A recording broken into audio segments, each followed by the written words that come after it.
একদিকে আগুনের মতো গরম, অন্যদিকে লোডশেডিং, মানুষের অবস্থা নাজেহাল। আপনারা কি খেয়াল করেছেন 2026 সালের এই বছরটা কাটানো কতটা কঠিন হয়ে দাঁড়িয়েছে? বিশেষ করে যারা গ্রামে থাকেন তারা আছেন আরো বেশি ভোগান্তিতে। আমাদের জালকাঠি সহ দেশের বিভিন্ন জায়গায় দেখা যাচ্ছে মানুষজন বিদ্যুৎ অফিস ঘেরাও করছে, মানববন্ধন করছে এবং বিক্ষুব্ধ মানুষ বিদ্যুৎ অফিসে গিয়ে সরাসরি জবাব চাইছে।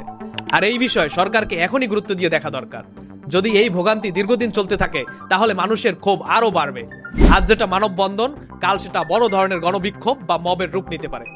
চলেন আজকে একটু সহজভাবে আলোচনা করি আসলে আমাদের দেশের এই বিদ্যুৎ সমস্যাটা কেন হচ্ছে, কারা দায়ী, আর কবে নাগাদ এর থেকে মুক্তি মিলতে পারে।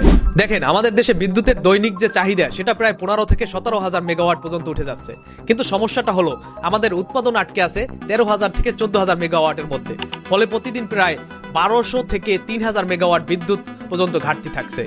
এই কারণেই আপনারা দেখছেন শহর এলাকা কিছুটা কম হলেও গ্রাম অঞ্চলে প্রায় দিনে 8 থেকে 12 ঘন্টা পর্যন্ত লোডশেডিং হচ্ছে। এখন প্রশ্ন আসতে পারে, আমাদের তো বিশাল বিশাল পাওয়ার প্ল্যান্ট আছে, তাহলে বিদ্যুৎ নেই কেন? প্রথম কারণ হলো জ্বালানি সংকট। বিদ্যুৎ কেন্দ্র তৈরি থাকলেই হবে না, সেটা চালানোর মতো জ্বালানিও লাগবে। জ্বালানি না থাকলে কেন্দ্র বসেই থাকবে, কিন্তু বিদ্যুৎ আর আসবে না। যুদ্ধ, অস্থিরতা আর বৈশ্বিক বাজারের চাপের কারণে বিদেশ থেকে গ্যাস আনা কঠিন হয়ে পড়েছে। স্পট মার্কেট থেকে গ্যাস কিনতে গেলে দাম অনেক বেশি পড়ছে, ফলে চাইলেও আগের মতো সহজে বিদ্যুৎ সরবরাহ করা যাচ্ছে না। সরকার অবশ্য কিছু পদক্ষেপ নেওয়ার চেষ্টা করেছে। অফিস আদালতের সময় কমানো হয়েছে, শিল্প ও কৃষি খাতে অগ্রাধিকার দেওয়া হয়েছে, আরও কিছু বিদ্যুৎ জাতীয় গ্রিডে যোগ করার কথাও বলা হয়েছে, যাতে লোডশেডিং কিছুটা কমানো যায়। অনেকেই রূপপুর পারমাণবিক বিদ্যুৎ কেন্দ্রের কথা বলেন।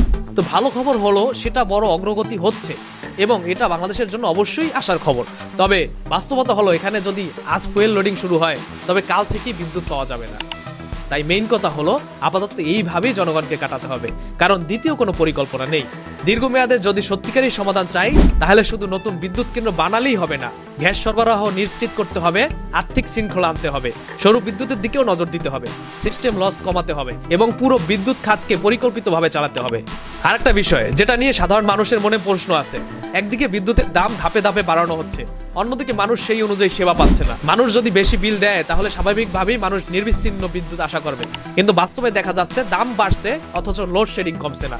এতে মানুষের হতাশা, ক্ষোভ দুটোই বাড়ছে। সর্বশেষ একটা কথা বলি, সরকার জনগণকে শুধু কষ্ট সহ্য করতে বললেই হবে না, জনগণকে এর ফলও দেখাতে হবে।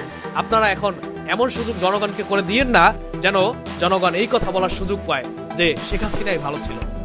মানুষ চায় শান্তি, স্বস্তি, জবাবদিহি আর সঠিক ব্যবস্থাপনা। আজ এই পর্যন্তই। আল্লাহ হাফেজ। Search BD news, Arafat.